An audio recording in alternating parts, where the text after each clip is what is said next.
of the public, so we'll go through that as well. Also, since the last public meeting, there was news around the Department of Energy's civil nuclear credit program. And I discussed an overview of what that program was in April, and then periodically since April I've been updating, PG&E has been updating the panel members with information on that program. And yesterday, some of the updates I'd like to give is yesterday Governor Newsom's office sent a letter to the Department of Energy Secretary asking for an amendment to the DOE's criteria and requirements for eligibility of that program. While PG&E has met and continues to meet all of the energy policies and obligations in the state of California, the state is indicating concern that the retirement of Diablo Canyon could adversely impact the reliability of the grid and electricity demands in California. So that's the latest, and that was sent yesterday, and I've not heard any response from the Department of Energy as of yet. So with that, Chuck, I'll turn it back over. Great, thank you. A little off topic, but I wanted to dive into it before we get into a deep dive on the new CAS system, and it goes back to what Maureen was saying earlier in this meeting. When we last met in April, you had discussed briefly this new $6 billion program by the Department of Energy to fund the continued operation of plants that maybe were suffering from economic insecurities. And at that time, you reported that those dollars were just not available to Diablo because that was not the circumstance of this plant, and therefore Diablo Canyon, PG&E were ineligible to take advantage of those grant dollars. And then I think what you said just tonight was the governor has now submitted a request to the Department of Energy saying change those policies so that possibly Diablo Canyon could be eligible. Is that what you were saying earlier? So two-part question. The PG&E team. Yeah, so I guess my first... The PG&E team brought that up. Yes, thank you, Dr. Cochran. I'll respond to Kara here. So two-part question. So what I said in the April 20th public meeting was that the way that the DOE program was set up was for plants that were shutting down because of fiscal financial challenges and so forth. And the reason why PG&E is shutting down, or Diablo Canyon is shutting down in 2024 and 2025, because that is consistent with the energy policies of California. In 2016, it was not because of financial challenges or risks. So secondly, so that's still that. I didn't talk about eligibility or all their criteria, but that's how the program was set up. Secondly, the governor's letter that was sent yesterday I talked about does request the DOE to consider what it means by cost of service utilities, and that California is, going through this unprecedented time, with wildfires and lower hydropower and so forth, that the governor wants to keep all options open, and that the retirement of Diablo, may make that even worse. And so it was in the letter, it's publicly available, and it just basically calls out a couple sections on the statements made about cost of service. And so that's basically what the bottom line of the letter is. So the governor is asking for amendments to this policy. And if those amendments are successful, will Diablo Canyon / PG&E be applying for those federal funds?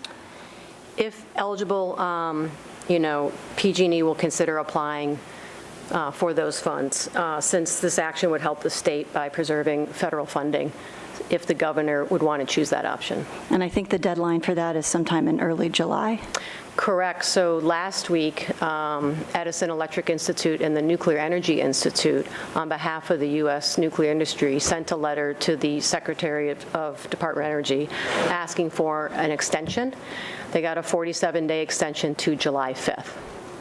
Okay, so by July 5th, we will know one way or another whether PG&E is applying for those federal funds. Is that correct? Correct. Okay, but we won't know probably much before that, or what is your expectation? Well, if we'll know updates, Kara and the panel will continue to give you updates that Tom and I have been giving, but we'll give you updates, for instance, if the DOE responds to the governor's office, we'll let you know that. If the criteria did change, so we'll continue to make sure you're updated on this and what our plans are. Okay, thanks for clarifying that. Thank you, Kara. Any further? Go with, we have one person online, and that is Eric Greening. So, Eric, please go ahead. You should be able to. Hello, yes. You have 3 minutes.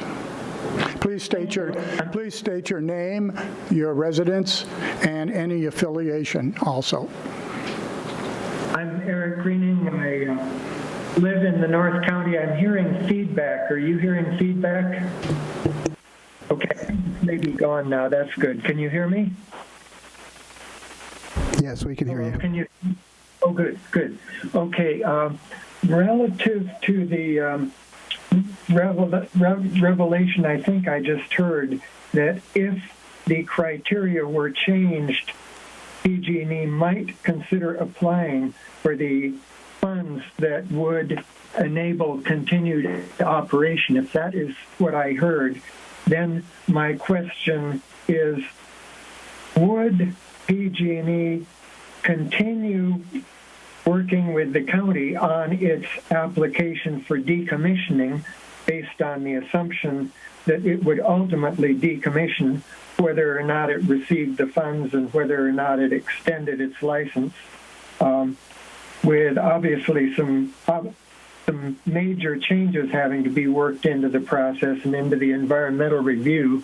We don't know whether that would mean a cooling tower.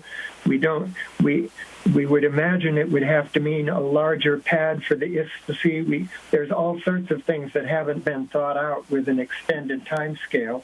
But would it continue with the processing of its application for decommissioning, or would that simply be abandoned if it received the funds and left as sort of a stranded cost? And I might just bridge to a follow-up on one of the questions that's already in the record that's not specific to the system, so I guess this is the time to ask it now, and that has to do with the timing, that if the county's permitting process and environmental certification process is completed prior to the NRC process, it's asked essentially how the safety issues the NRC is considering would be handled. I have the additional question of how would the county be able to make the required health and safety findings for this project without knowing the NRC's ultimate disposition of the questions. So those are some connected process questions. Actual substance questions with the system, I guess we'll wait until later, but those are some process questions that definitely came up. And I certainly would urge caution about changing direction from a decommissioning process into which a lot of detail has gone into any other kind of a process. And I can tell you right now, if the any kind of license extension would mobilize another attempt to do seismic blasting in the ocean, there's going to be a tremendous upsurge of public alarm and everything we could do to make sure that never happens. Thank you. Thank you, Eric. I'm going to turn this over to Bill Almus to moderate this because You did it all, so that's fine. Since we're ahead of schedule, I was wondering if PG&E would be able to respond to the only public comment that we had from the question from Eric Greening. Right. Sure. Tom Jones with PG&E. I'll answer the first third of the set of questions. His specific question, I think the most poignant and pertinent one short term, was should the DOE change criteria and should the utility apply for funding, would the utility abandon the decommissioning process? And that answer is no. it would continue, the CEQA process in particular would continue as scheduled. That's either way. correct. And then the other items associated with decommissioning, like the nuclear decommissioning cost triennial proceeding, the funding for decommissioning is required regardless of your operational status. So that application would go on, right? We've done those every 3 years since the statute and the regulations were enacted. So that would continue independent. But the funding, remember Maureen's statement from the company, that would be that's because there's a window of opportunity for the 47 days that the DOE extended. But that doesn't address the other regulatory framework in the state's policy, right? That would just give policymakers more time to deliberate their action. Thank you. Thank you, Kara. I'll turn it over to, Linda, you have a question? Yeah, I have a question. You were talking about the timeline of transferring the SNF out of the pools and into the, okay, so that's predicated on Diablo Canyon's shutting down, I would assume. Can you do has anyone in the whole world ever done an offloading of all of that spent nuclear fuel, would you still offload the entire spent fuel pool inventory if the plant is still running? The short answer is no, and that relies on the B5 Bravo rulemaking from the NRC. For those at home, what that comes to is, in the ultimate a backup to the backup on the safety of the spent fuel pool is that it would require, if there were a loss of inventory of water, 4 cold assemblies, it's called checkerboarding, that face perpendicularly every new fuel assembly that's recently discharged. What that provides is an additional layer or heat sink. That is a regulatory commitment right now with the Nuclear Regulatory Commission. That would remain in place. However, regardless of outcome, we will continue with the new system. So there are at least 3 outcomes today that are available. One is decommissioning as proposed. The second is we continue to operate through 2025, but we do not obtain the regulatory approvals from the state of California or the county of San Luis Obispo, and we end up in some form of safe store. We would continue with the Orono system then. If we have continued operations, we will continue with the Orono system. So regardless of any outcome, this will be our system for all fuel assemblies that are loaded going forward.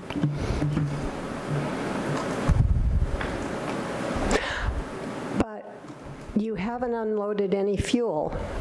I mean, you haven't done any transfers of fuel out of the spent fuel pools for over 4 years, right?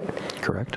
Yeah. So those pools are really, really, really full. And the big plan was that you told us for the past 4 years was, wow, we have this great idea. We're going to not unload any more fuel because it'll be better, because we're going to shut down and we're going to pack those spent fuel pools tighter than they've ever been packed in the history of Diablo Canyon. And